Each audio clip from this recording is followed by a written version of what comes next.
Up, everybody? I hope everyone here is going to have a great time. First movie club of the channel. I'm really excited to do this. I wanted to do this for the longest time, and I thought, you know what? We're having a lot of, interactions on the live streams, and I thought that this could bring us together a little bit more, and maybe we could find some movies that you don't know about. We'll do it together. Maybe we'll find a new movie that's going to become one of your favorites. That's kind of the goal, and just so we can talk about something and do something a little bit different than you typically do on YouTube. So, having said that, the movie of this month was The Taking of Deborah Logan. So, what did y'all think about this? For myself, I liked it. I haven't watched a found footage movie in a very long time, so I was really looking forward to seeing that. And I gotta say, it delivered. I would say it delivered. It's not the scariest movie that I thought it would ever be, but I did have fun with it. I did enjoy myself. I really did enjoy it. It started to lose me a little bit more as the movie went on, but we can talk about that a little bit later in the chat because I do have a few questions to help kind of lead us going forward with this. Sorry, I was about to type something, but we're good.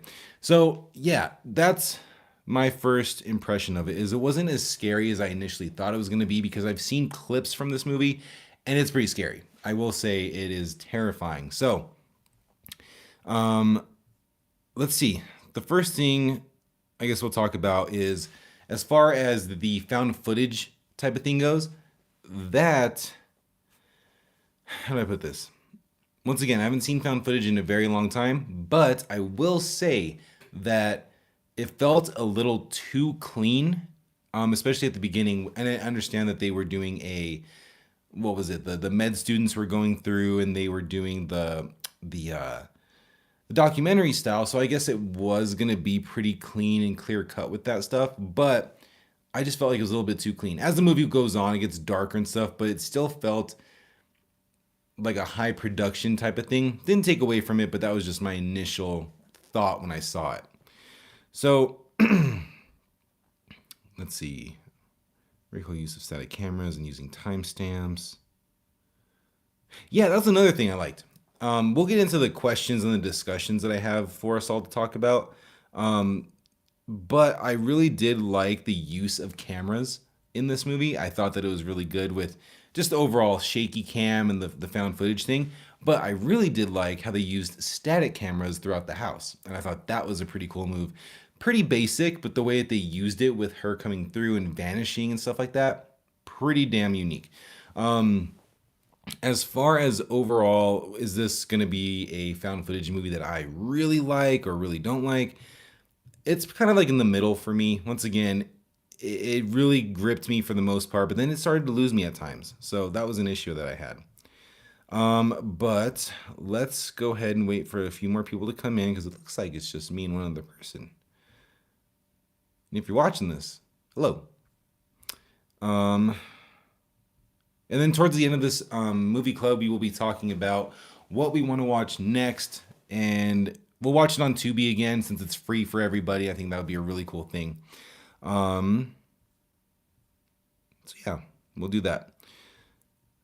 Well, I'll kick us off with the first thing that I have for us on the talking points is how did the found footage documentary style work for you for the Taking of Deborah Logan?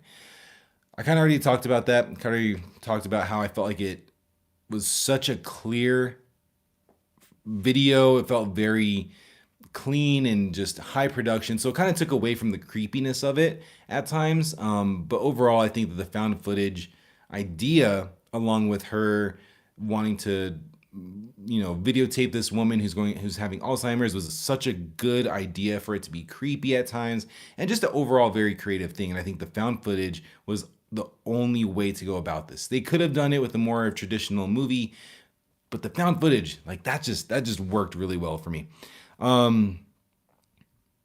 And I also think it helped tell the story. I always like with found footage movies how you know as much as the person that is filming. And I love that about this because the whole time you're thinking, is she possessed? Is she not? We know that she's possessed, of course. But This movie did a good job at making you kind of second guessing it, and then about halfway through, right, they really make it clear that there is something going on with this girl, and yeah, I think it worked really well.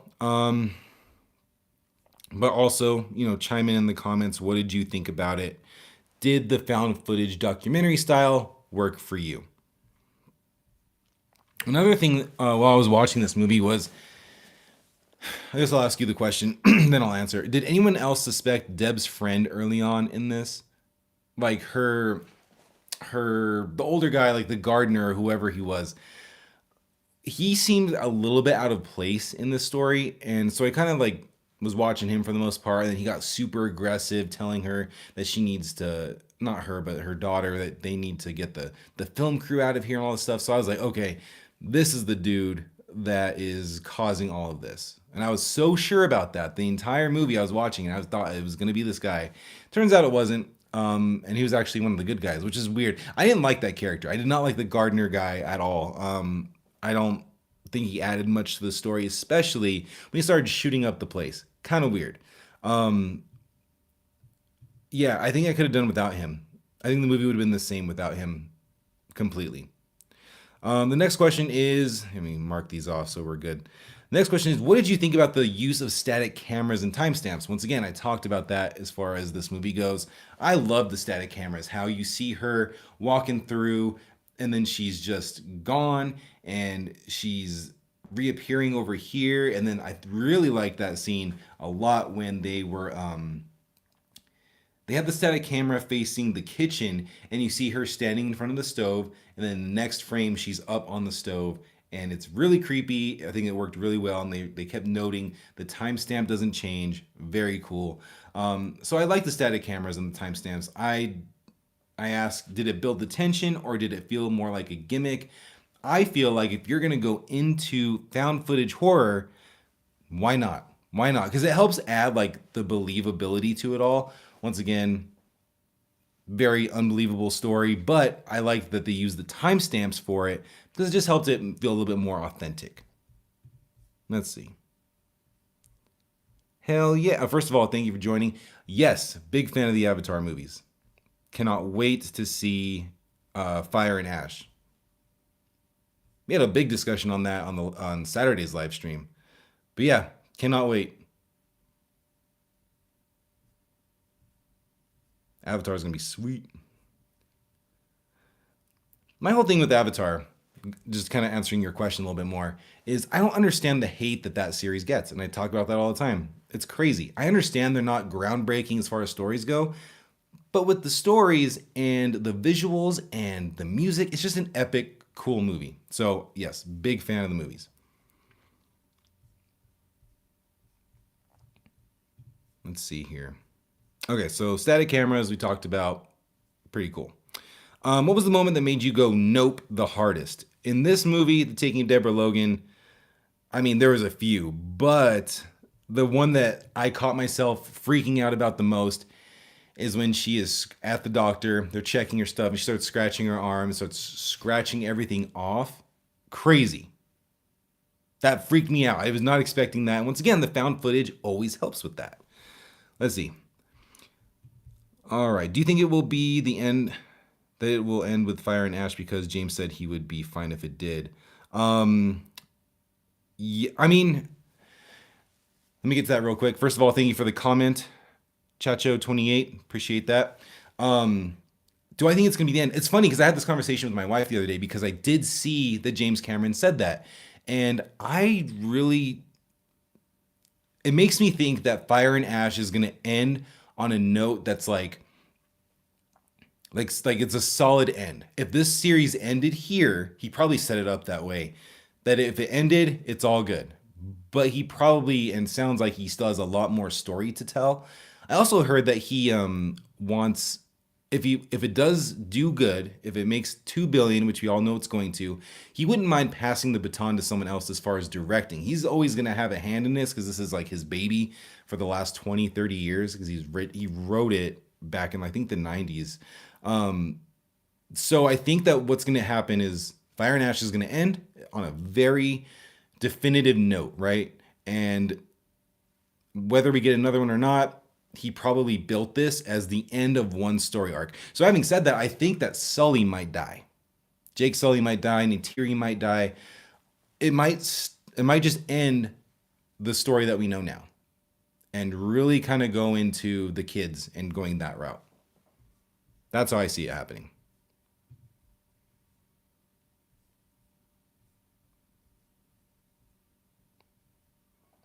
All right. How did you feel about Sarah's relationship with her mom? So, Deborah's daughter, Sarah, how did you feel about that relationship with her mom? Did her dedication, despite not being accepted, add emotional depth to the story? I liked the daughter.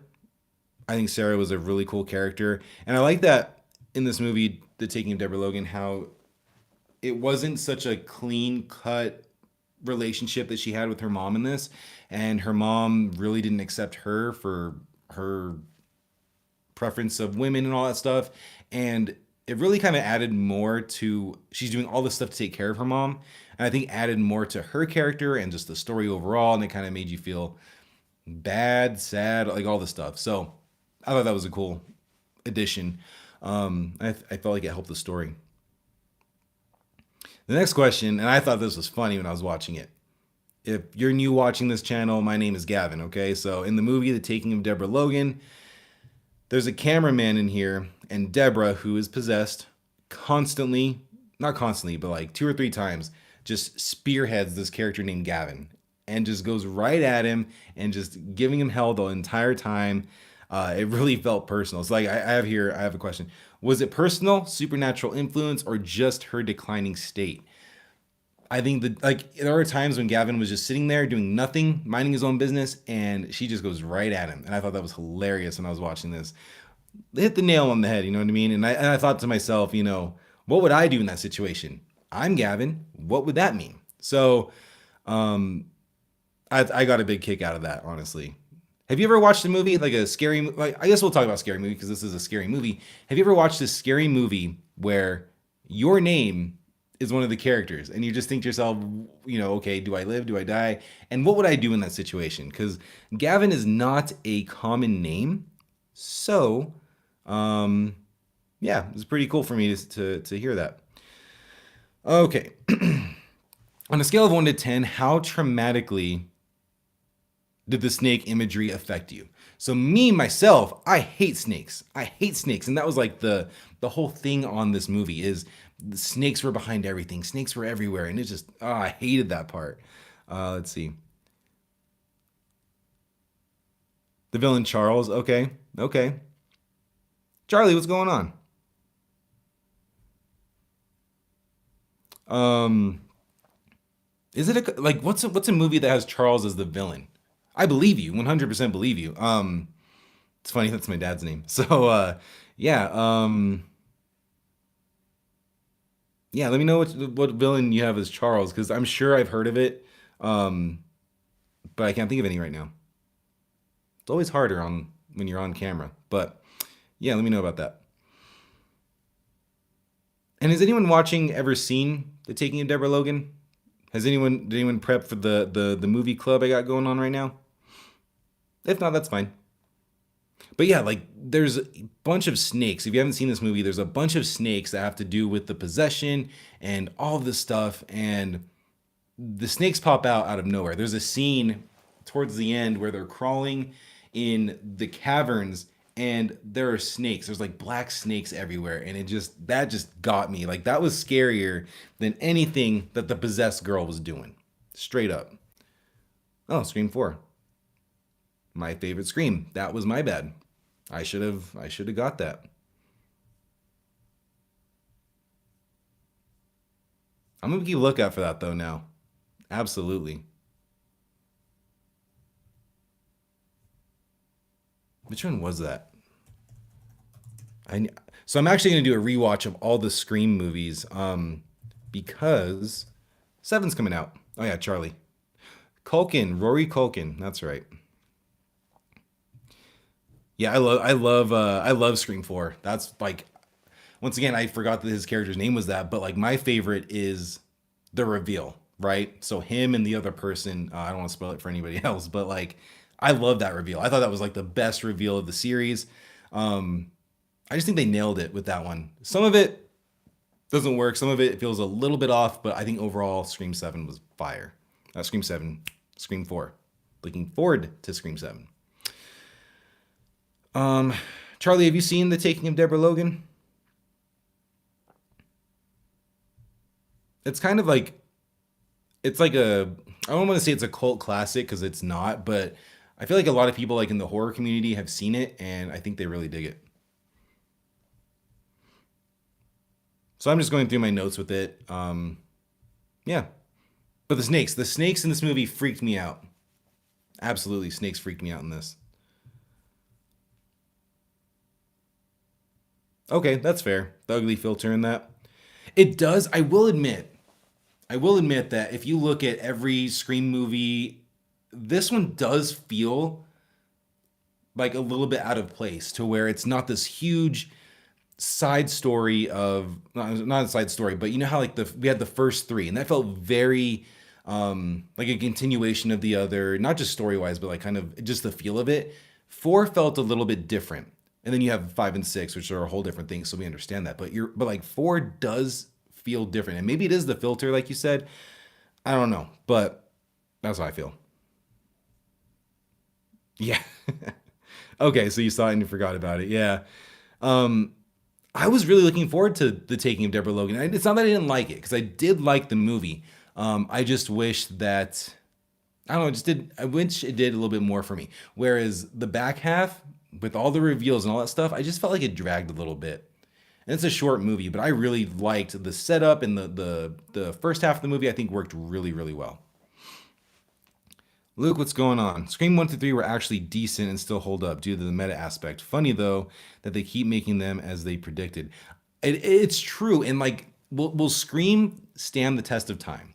Where you look at Friday the 13th and even, like, Halloween, and you're like, another one? Another one? But it works because it makes fun of itself in this weird thing by making fun of the other franchises like Friday the 13th, Halloween, things like that. So I love Scream. Like, this year I rewatched like all the Chuckies and I was kind of going through I've always liked Michael Myers and the Halloween movies. Those were always my favorites. But like really stepping back, I think it's like Chucky and Scream are my favorite like slasher franchises because Chucky for one is hilarious and he has so much personality, but then you have Ghostface being literally anybody. It could be anyone. He's like what was it in I always think of Batman Begins or The Dark Knight, where he's like Batman. I think it's Begins, where he's like Batman can be a symbol. Like he doesn't have to be a single person. Like that's what I feel like Ghostface is, and I think it's really fun, very fun, and I love the mystery of who it is. That's I think something very unique to Scream, where you know Halloween, Friday the 13th, all that stuff. It's we know who this is. We know it's this unkillable thing, this person, this entity.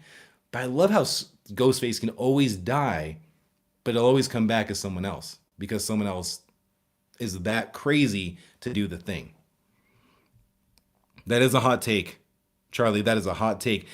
Um, the one that reads the facts. I think that I want. So like I said, I'm gonna go back and rewatch them. I bought them all. I have them ready to go. I'm gonna go back and rewatch them and do a recap on the channel leading up to Scream 7. Scream 3 was my least favorite, but I'm gonna give it another chance because I want to give them all a fair chance and watch them really close together. The only one that I think might be like that I like less is going to be because I know the ending is Scream 6. That ending just ruined the entire thing. I loved it up to that point, but man, that ruined it for me at the end. Unfortunately. Chucky went totally off the rails. I'm not sure what they did there, but it's fun to watch. And that's the thing that I like about Chucky. That's another thing is it doesn't take itself too serious. You know what I mean? It's crazy, it's scary, it's gory, but then his remarks are just crazy. And the direction that they went, I will admit, if you look at the franchise as a whole, it's like scary, then goofy, and then scary, and then goofy. And then I think the show did a good mix of like everything. But that's what I like about Chucky. So,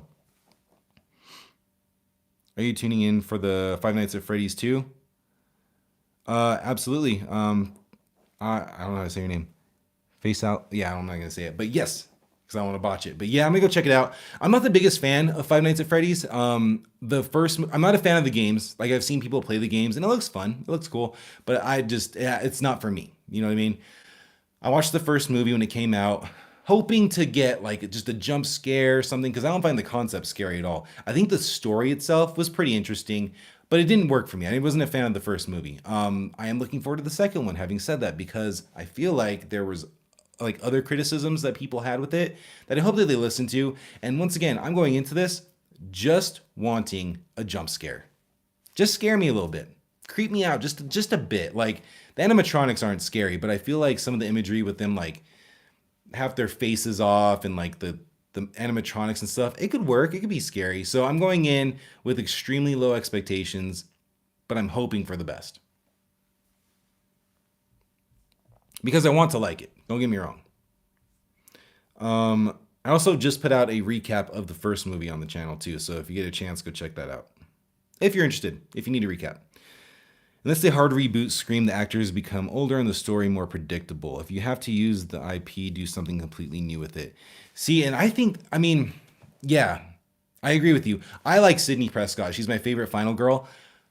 But I do agree that the more they use her, the less realistic this is. How is she gonna make it through? This would be her sixth time going up against Ghostface. Like that guy, come on, come on.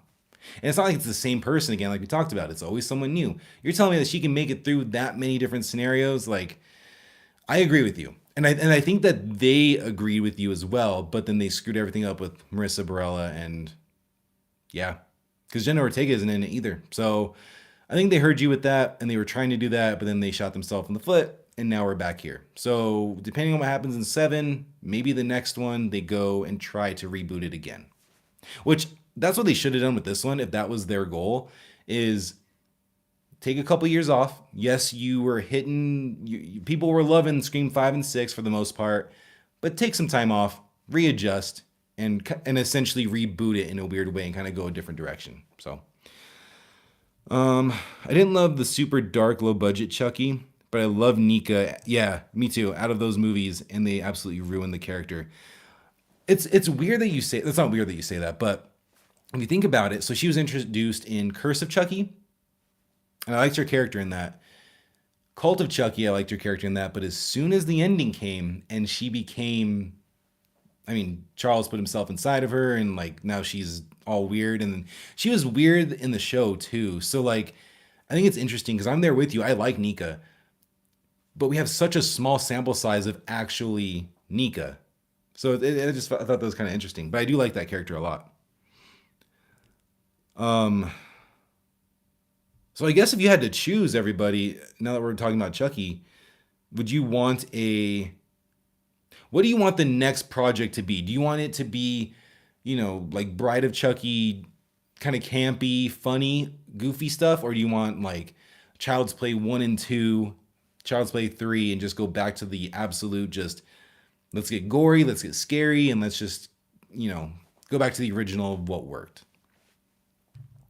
It's hard for me because I think I want this, I want the gore and I want the scary stuff, but we need Chucky front and center. I love the show because we follow him all the time. He's like the main character essentially, because I just want to hear what he has to say. Like he cracks me up all the time. It's just it's like such dark humor and I love it. It's about money after all. I get it. It's cheaper and makes more sense financially, but people will watch it regardless. That's true. I mean, these franchises have stood the test of time, 1000%. So yeah, you've already like you have a safety net. You'd have to have miss after miss after miss, and that might ruin the franchise. But like, look at Halloween, the new Halloween. If they put out, because that trilogy, the David Gordon Green trilogy, did not pan out the way they wanted. None of us wanted how that movie ended or how that series ended. But I mean, if they put out a new Halloween movie in like a year or two, I'll be there, and I'm sure a lot of people will go. So I don't think there's a way that they can ruin the franchise. If they like go too weird and they ruin it like completely, they have the option to reboot it. Kind of like the Scream Like the Scream show. I don't know if you ever saw that. The Scream show on MTV, I think. That was a solid show. I liked it. The first two seasons were great. I don't think I watched the third because they changed all the characters and it was just a whole different thing. I like lost interest immediately because I was so invested in these characters and it felt like they should have been there, but they weren't. But that was a cool show. So maybe they do something kind of similar to that. I love Bride of Chucky, but they have to lean more into horror with a sprinkle of comedy. Tiffany Tiffany feels like you can't at this point. Chucky can only survive so long without Tiffany. And what I mean by that is what you just said. You want more Tiffany. I want more Tiffany too. My favorite part about Bride of Chucky, I rewatched that recently. My favorite part about that movie is the bickering between those two. Like the kills are cool and they're creative. Don't get me wrong. They got some good stuff in there. But it's them two, the entire movie, that make that movie so good. So I'd want more Tiffany as well. So for Chucky, for you, Luke, they just went too far in one direction, right? And they kind of ruined it. See, that would be a situation where they would have to reboot it. But they kind of tried that with the remake, and that while I like the remake, I thought it was fine. That's not the direction that would continue. You know what I mean? That like there was no chance that movie was going to carry on into a franchise.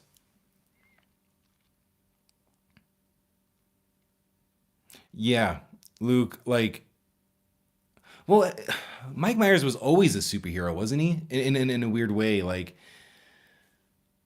I mean, in the first movie, he got shot off the roof. He fell on his back, and he was just up and at him. And then he gets burned alive, and then he's back again. So he's always been that way. But I feel like the fact that he was able to like transfer his evil to Corey, like that was a little weird. Like I'm cool with the actual entity of Michael Myers doing his thing and being able to take all these bullets and just get beat up. But when you transferred the stuff, it became way too supernatural for me, from what we know this character to be, because it's still the same character from the first movie. So that's I get that. My favorite part were Tiffany's delusions. Makes me not feel so alone. Oh man, Charlie, you're good. You're good. You're good. I was gonna say something about Chucky. Oh, so we had the Chucky show, and then we're getting the Camp Crystal Lake show on Peacock next year. It should be next year of Friday the 13th. Do you think more horror franchises should go the TV route? Because I know that there was rumor that The Conjuring is going to go to a TV show now because Patrick Wilson and Vera Farmiga are done. That franchise is done, so they're going to reboot it and they'll do all that stuff, right? But I feel like a show, especially for The Conjuring, like not to sidestep, but The Conjuring makes so much sense as a show where they just keep going to all their different like cases. Like that'd be sick. Each season could be a case. That'd be cool. Yeah. And another thing that kind of made Michael Myers less appealing to me as of lately is just like what do we have to like grasp onto, right? There's like nothing, and then when he gets supernatural, like we were just talking about and complaining about, what is there left for us to like relate to? There's not really much to relate to a serial killer, you know what I mean? But there's like literally not a shred of humanity left in this dude. Whereas at the end of was it Kills? Halloween Kills, he's getting beat up and we're like, oh, he can actually be beat. This is cool. There's like stakes here. But then they kind of ruin it. So yeah. Horror TV shows are a mistake. Welcome to Derry isn't doing it for me. Dang. So Charlie, let me ask you. I don't know if I've asked you yet. What is it about Welcome to Derry that's not doing it for you? Because I initially loved the show, and now I just really like the show. Where I am up here with it when I'm watching, I'm loving it. But the thing that brings it down for me a little bit as I'm watching, and it's like a roller coaster, is the CGI. And I'm just like, there's some things do call for it. Some of these images do call for CGI. I understand, and some of them do look good, but some of them do not look good, and it really takes me out of it. But that's just the director, Andy Muschietti. Like that's just his thing. He loves doing that.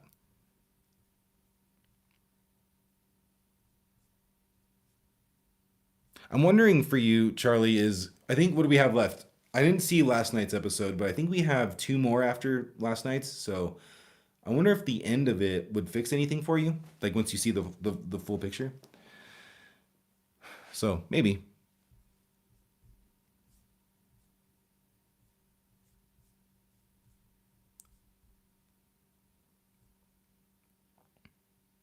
Ooh, okay, okay, I see you.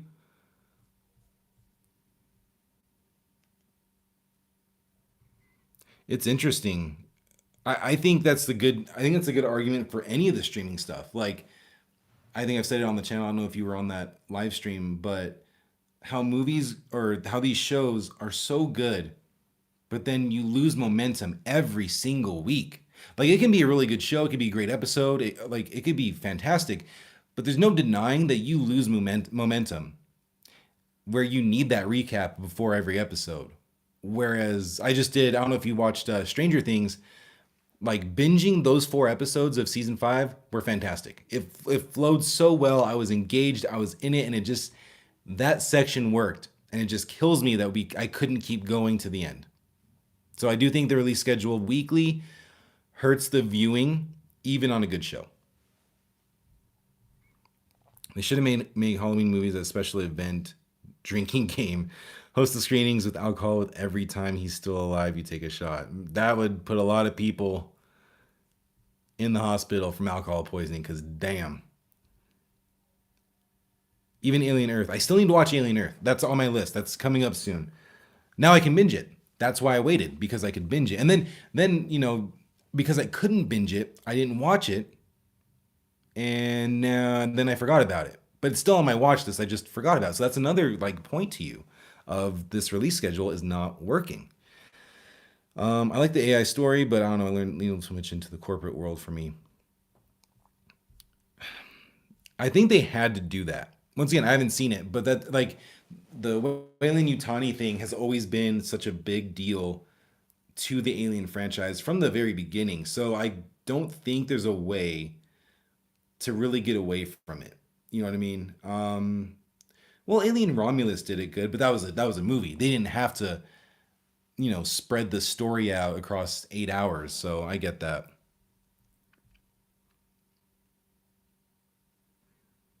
Yeah, that's that's an interesting idea there, because those shows like Tales from the Crypt and all that stuff, like that was a massive hit. That was a massive hit, for years.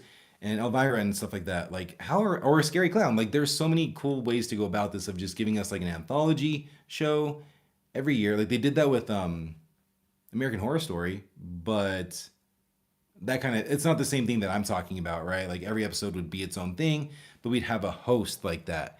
And I feel like that would go a long way. But it's just crazy to me that we don't have anything recently about like just like that. Cool, cool, cool. Dean, what's going on? Yeah, Charlie, I'll try to get on that. I want to finish Welcome to Derry, and I think there was one more show. Well, not necessarily. I think Welcome to Derry is the only one I'm watching right now. So I might be able to get to Alien. Actually, yeah, I can start that soon. I can start that real soon. The villain in the Alien movies are the corporate entities. Yeah, see, Luke, you got it right there. It's like the greed and all that stuff that put all the people in the situations and just causes this whole thing. They don't care. Dean, my day's going pretty good. Yeah, so I was just going really good. Channel, man, get the hell out of here. Get out of here. Okay. Dean, my day is doing good. Or my day is going good. Sorry about that. How's your day?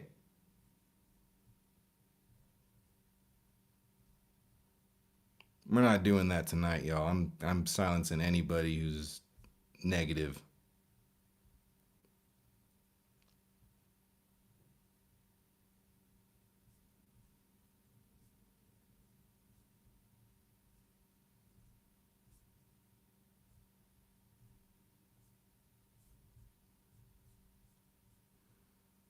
Oh, you were sick. It is that time of year. It is that time of year. Yeah, usually I'm gonna knock on wood because usually I'm sick all the time. So it's good that I'm not right now, but hope you're feeling better because it's never fun. Like, remember when you were a kid, like when I was a kid and I would get sick, if I had a cold or something and I stayed home from school, it was still pretty cool because I could play video games or watch movies or something. Like it felt like not the end of the world. But when you're older and you have like responsibilities, you got work, you got chores at home, like you got stuff to do, it's kind of an inconvenience sometimes. Death by Lightning. Loved it. I'm a history nut. I'm gonna look it up real quick. I'll open up a tab real fast. Let's see. Death by Lightning.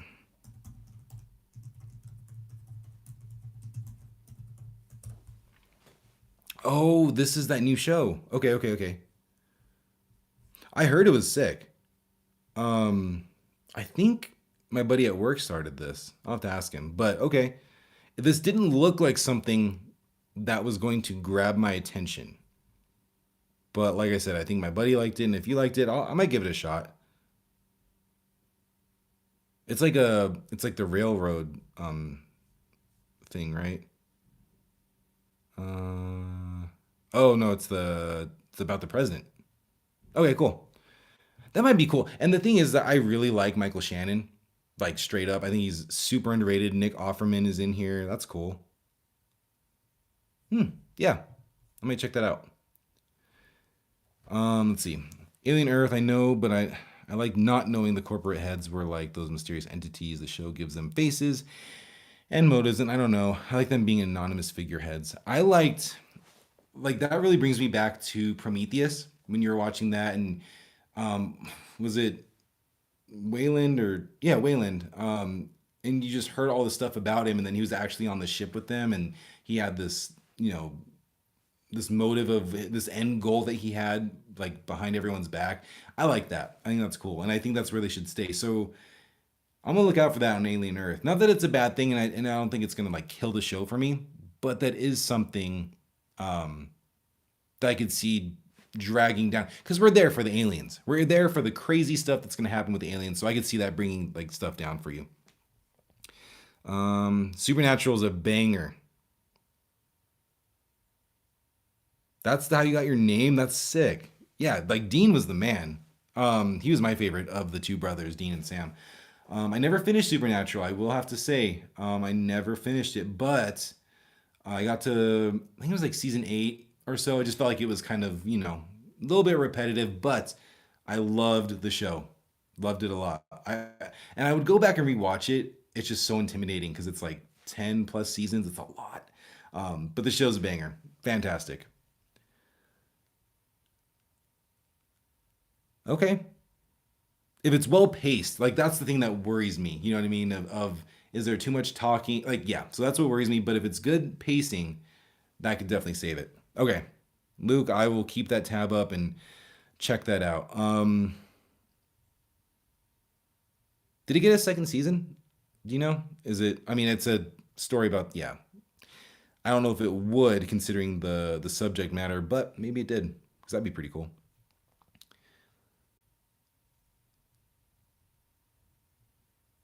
Oh, Severance. So I need to watch Severance. I'm actually in the process. Me and my wife were talking about getting Apple TV because we watched the first season of Severance on the plane.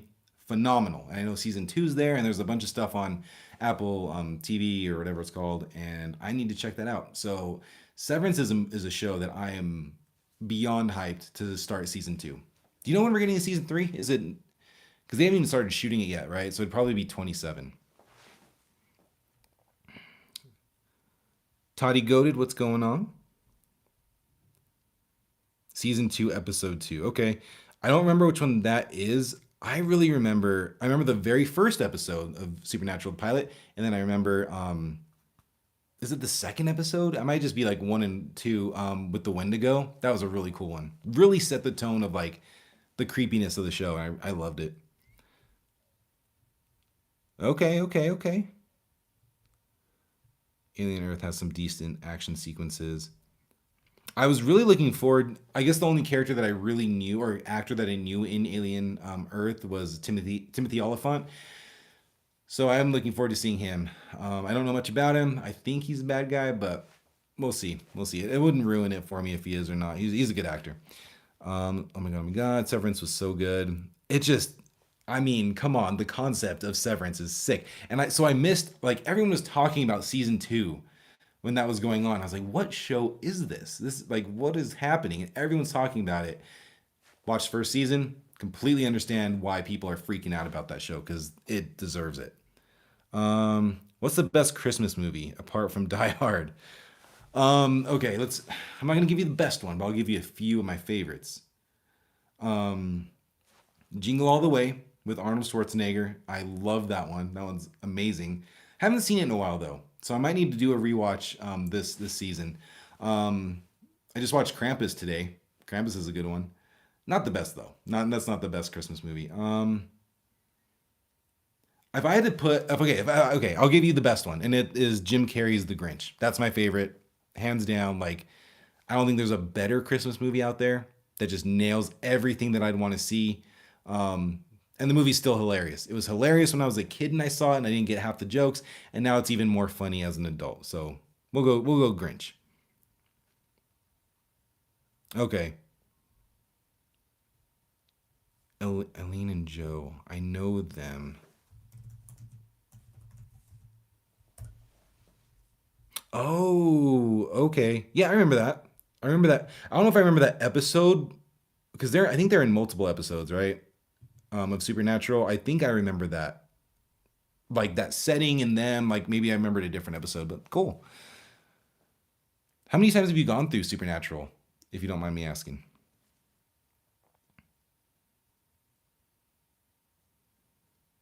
Is that the guy from Scream 2?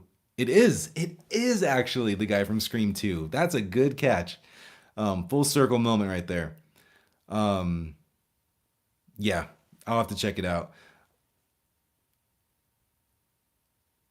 Jingle All the Way has no right to be as good as it was. You know what I mean? It's so, and I think what makes it the most memorable, one of the things, is you can quote that thing all the time. Put the cookie down now. Like I can't. I'm not gonna try to do Arnold Schwarzenegger's voice, of course, but I mean, yeah, that was my favorite growing up. I had the VHS. I threw it on all the time. It was awesome. It was awesome. So I do want to watch it now and really catch all the jokes that I didn't catch before.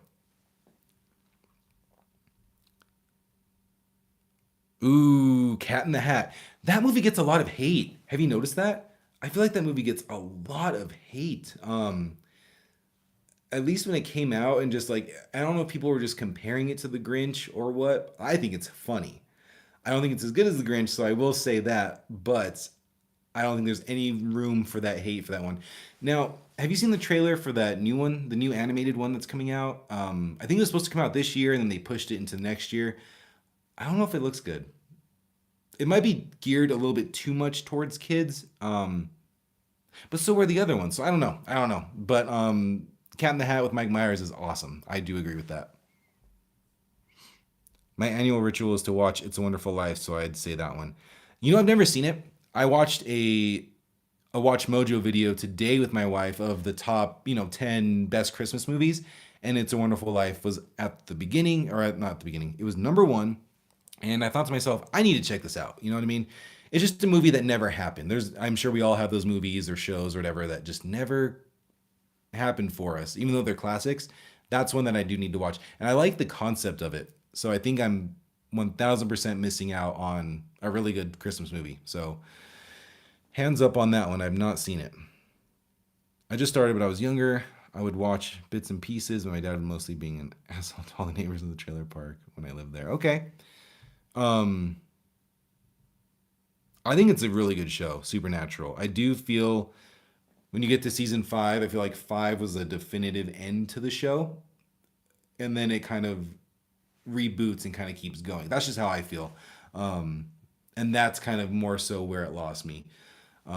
But overall, it's a show that I would not be mad at going back and watching ever. I think it's really good. I think they're doing they did a spin-off. Are they rebooting it or there's another spin-off I think in the works? I could be wrong. Correct me on that.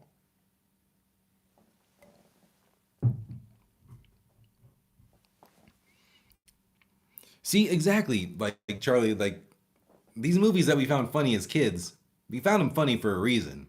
And almost all the time, you always hear that of you go back and rewatch it, and it's still funny or even funnier because of all the jokes that we have that we didn't catch as kids. Yeah, Dean Grinch with Jim Carrey is great. Mikey Twice Upon Christmas.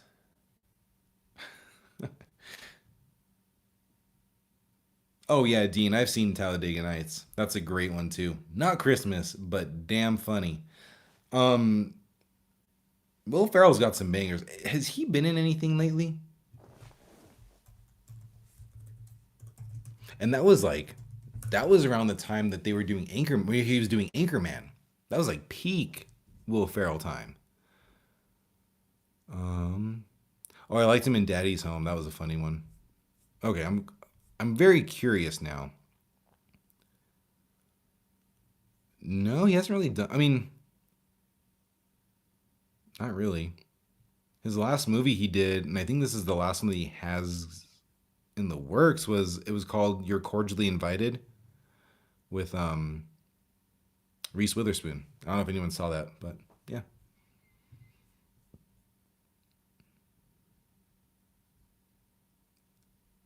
She will bawl her eyes out too. You too. It's just always well paced and keeps your interest. It doesn't just work as a Hollywood movie. See, and that's the vibe I got from it. Because in that Watch Mojo, they tell you kind of what it's about. That just seems like a good movie for everybody to see if that's what it's about. Very deep, very important. So yeah, I will check that out at some point. Um, Thank you for the suggestion, because yeah, that's two times now in the same day of like a sign, right? You telling me to watch it and me seeing that on the video, the Watch Mojo video, to check it out. So I think I'm gonna check that out. Elf was the best. Another very quotable movie. Okay, so you don't like Will Ferrell, okay, and I get that. I think comedians. I'm looking up that Eurovision. So I never seen Eurovision, but I remember seeing this poster. So it wasn't good, huh? It looks, yeah, interesting. The cast is pretty interesting too. Um, I get that you don't like him. There's comedians, like there's a lot of people that don't like Seth Rogen or is it and Jim, like just people don't like certain comedians. Like I've heard people talk about Jim Carrey that they don't like him, and I'm like, how? But that's just once again, that's just my personal whole thing. Will Ferrell is stuck doing low tier comedies and cameos nowadays. Love the guy. He's actually funny and capable of deeper stuff. He is. There was a movie I saw of him. Um, it was like an indie film, I think. It was, what was it? Um,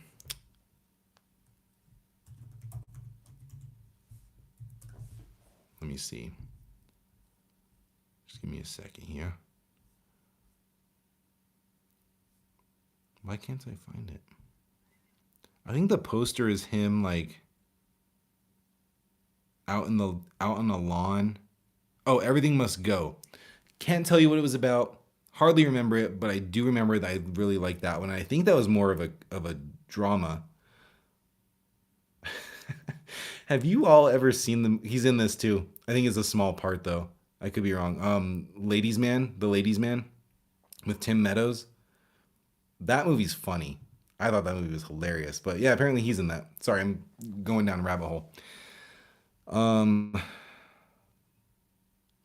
Dumb and Dumber made me laugh so hard that I had to pause it just to catch my breath. That's a classic. It's a banger. Um, it's basically Step Brothers and Pitch Perfect having a baby. That sounds cool.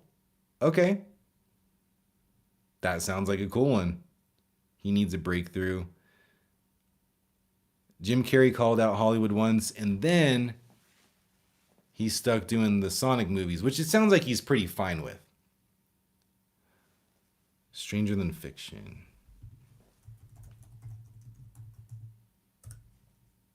Okay, I haven't seen this before. Emma Thompson, Maggie Gyllenhaal, Dustin Hoffman, Queen Latifah. A mentally unstable IRS auditor hears an author's voice in his head and discovers that he is ill-fated protagonist. Oh, that sounds like a cool thing. It's on Tubi too. Okay, I'm leaving that up too. Barbie. Oh, he was so goofy in Barbie. I like Barbie a lot though. That was a cool one.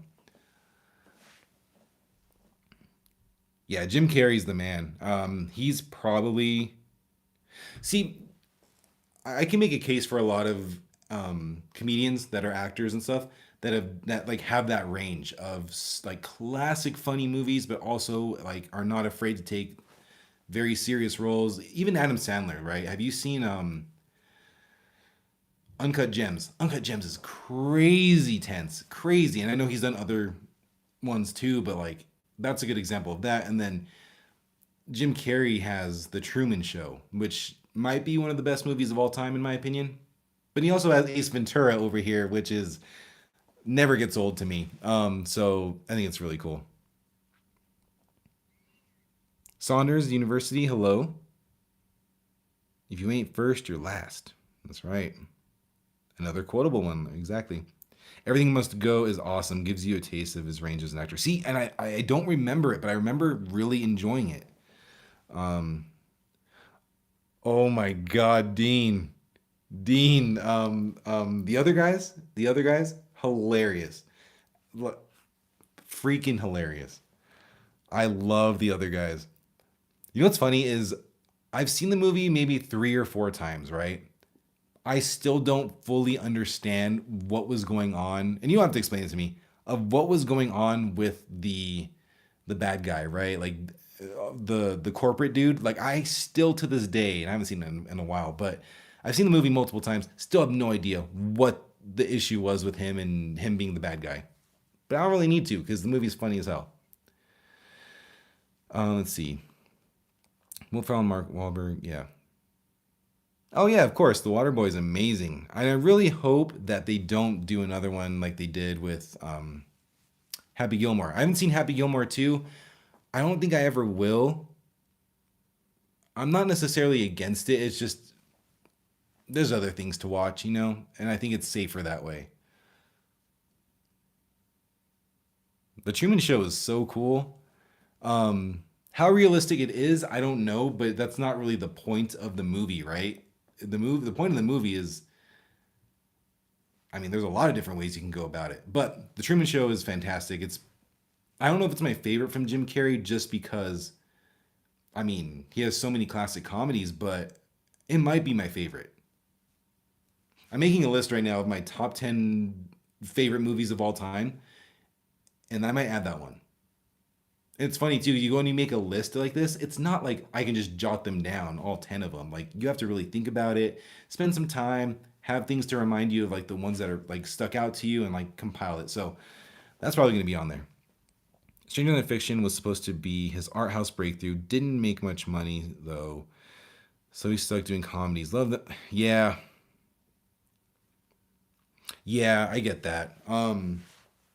That's kind of what The Rock's doing now, right? Because he had the movie The Smashing Machine, which I never saw.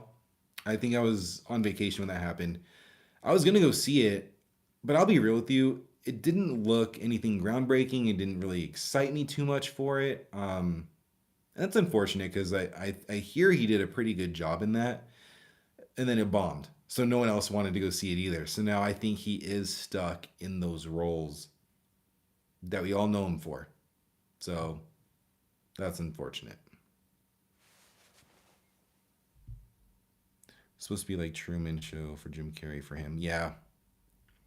And that's that thing of you see it all the time with the superhero genre of I always use Tom Holland as an example, but he's not the only one where he at such a young age he became this iconic character in Spider-Man.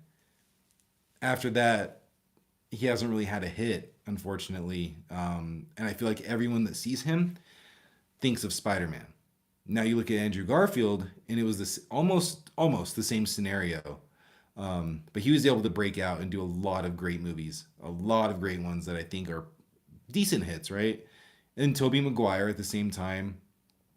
I think it's fair to say though that Spider-Man was their biggest thing. You know what I mean? So I feel like if you're gonna start acting, it's kind of not a bad move, but it is a risky move to join something so big and then you're kind of typecast to that. So yeah, I think that was the issue, and I think Jim Carrey did it smart in where he took the Truman Show role pretty early on, and then he was able to go out and do basically anything that he wanted because he showed that he had that range. Okay, so Smashing Machine was just okay. I'll probably watch it when it comes to Max. It made that much money? No way. I believe you. I want to look it up. Wow. That's gnarly. The budget was 60 million, which at that time that's a pretty big budget, but damn, good for them. Um Crazy. Good for Jim Carrey.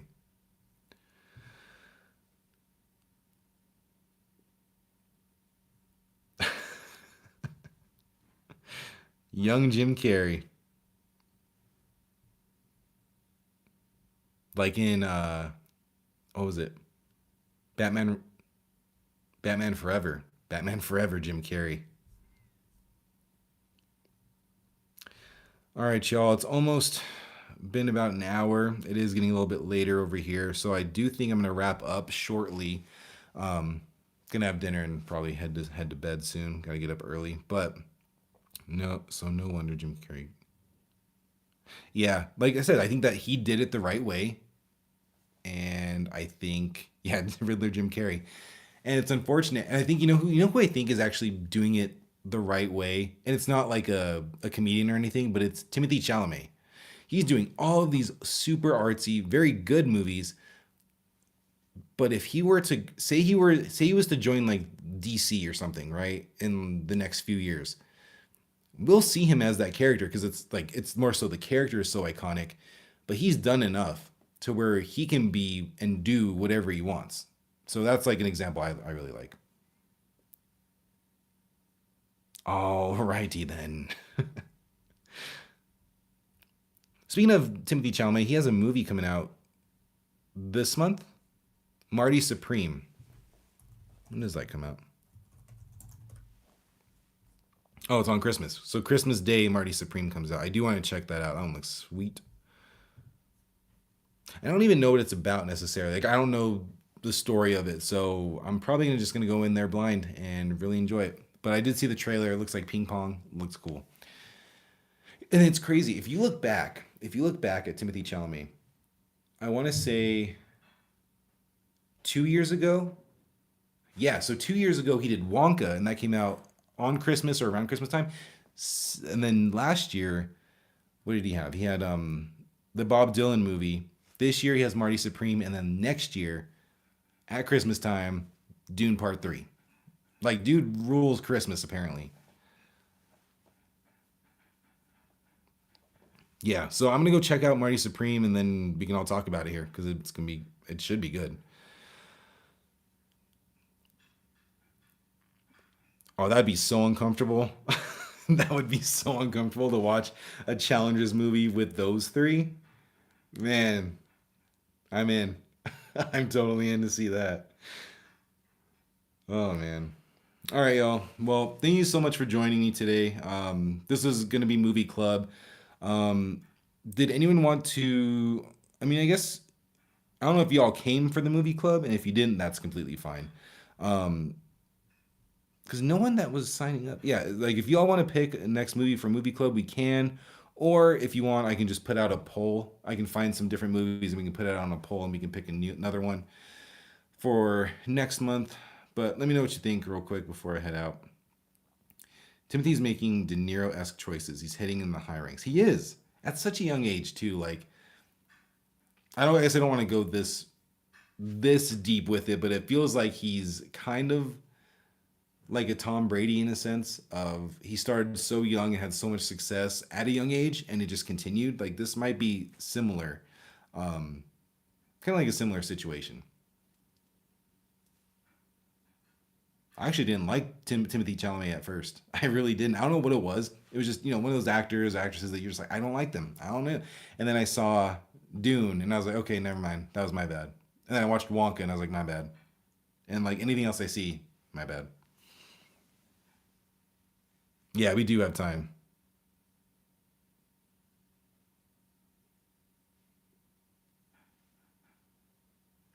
We got plenty of time. Yeah, yeah, this was, and it's funny because I have a few people on here that do tune into the live streams all the time. People knew this was happening, but it is what it is. I still had a great time talking to you all, and it's gonna take time for a movie club to get started and kind of, continue and be the, what am I trying to say, just consistent and stuff. So I get it, no big deal. So how about this? Since it seems like everybody here isn't was it didn't like come for the movie club, which is completely fine. Um, what we'll do is I'll probably just do a post or something, and then we can pick the next movie that way. No big deal. Um, but yeah, thank you all so much for joining. So I love doing live streams and talking to you all. You give me such good recommendations and just all this stuff. Because yeah, I wasn't gonna check out Death by Lightning at all, but I'm going to now. I don't know exactly when because I have to do that and then Alien Earth and then Stranger Than Fiction. It's gonna be a busy month. Give me Liberty, what's up? Dude, thank you so much for that. That's awesome. You're the man. Always. And Luke and Charlie and everybody, thank you so much for joining. Give me Liberty. Did you want to pick? Do you want to pick the next movie? Do you have anything in mind for Tubi, or like I was telling everybody else, I can just put out a poll or something. Um, that way we can just figure it out that way.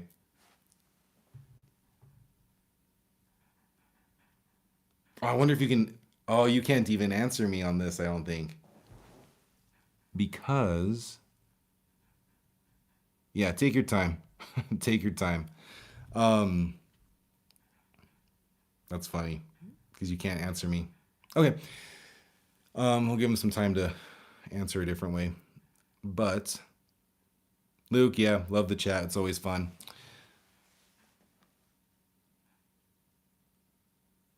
Okay, cool. I'll check it out and okay, I'll do that. I always feel bad because I'm like, okay, the first episode should grab you, but it doesn't always grab you. So that does worry me sometimes. But I'll give it a shot. Yeah, see, there you are. Botticelli for breakfast.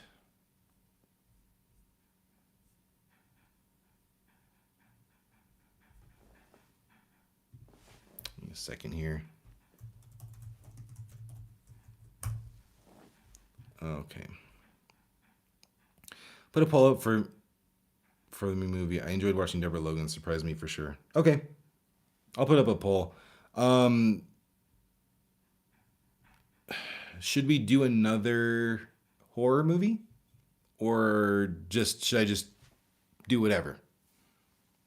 Not to put it all on you or anybody else that's watching this right now, but I mean we can do whatever. It doesn't have to be horror every time.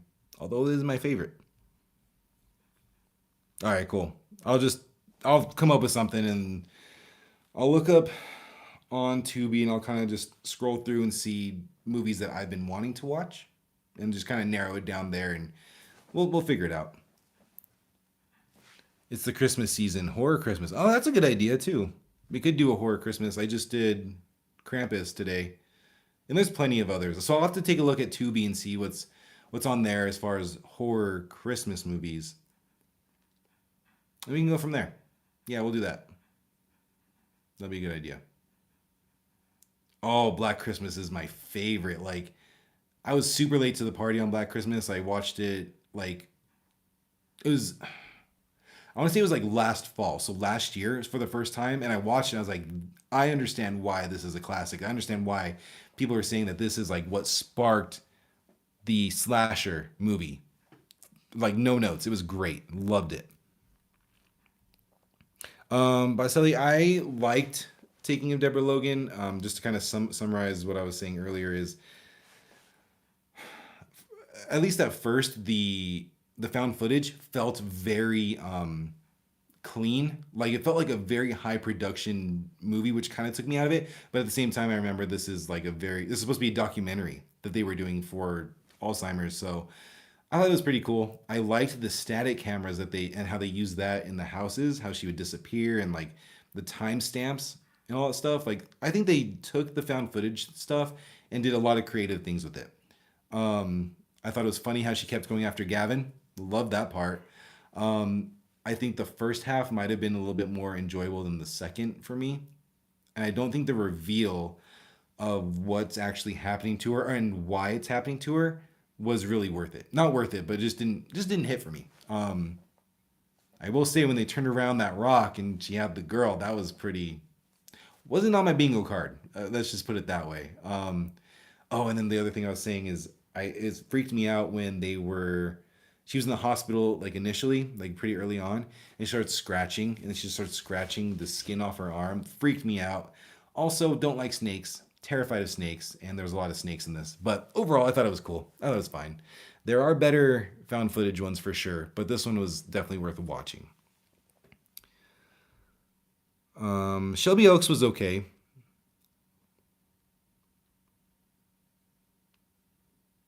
Yeah, Charlie, like it's a good one, and I'm sure you'll remember stuff, but there's a lot of stuff to like about the Taking of Deborah Logan.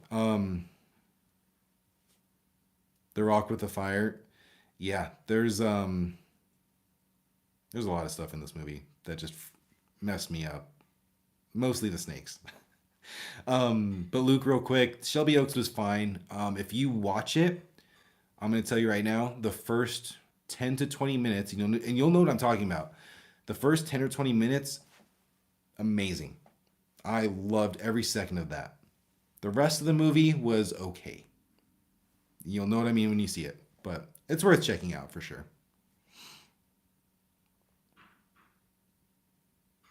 Nah, don't worry about it. Don't worry about it, Basili. Give me liberty. It's completely fine. No worries. And if we need to change this time, we totally can. It's gonna take a few months to like work out the kinks of movie club, so no harm done. I wonder, Luke, I wonder if you can look up the beginning of Shelby Oaks. Because I think it's really effective. I think it's really cool, found footage type of style, documentary style, really engaging. So I wonder if you can find that on YouTube. I'm sure it's up there. Someone must have it. And definitely, and if I'm not trying to downplay Shelby Oaks because I did enjoy it. I think I gave it like a B minus or a C plus on my channel. Definitely worth watching. It's just there are things that worked and things that didn't work for me. So, oh, the Conjuring clapping, game changer. The first and second Conjuring are terrifying, and still terrifying to this day. I love it. But all right, y'all. I'm gonna head out. I'm gonna go get some dinner and then probably go to bed because I got an early morning tomorrow. But once again, thank you all for joining and commenting and joining in. You're all awesome. You're from the plantain or Peloton? SSS Wavy, hello. We're gonna head out though.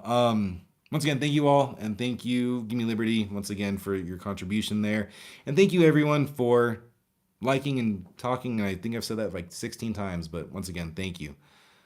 Um, all right, Botticelli, you can if you want. I mean, let's see. I gave a lot of my thoughts on the Taking of Deborah Logan at the beginning, so maybe definitely check that out if you're interested. But Luke, see ya. Charlie, see ya. Botticelli, see ya. Everybody, see ya. Thank you so much. I'll see you on Saturday for the live stream in the morning. See ya.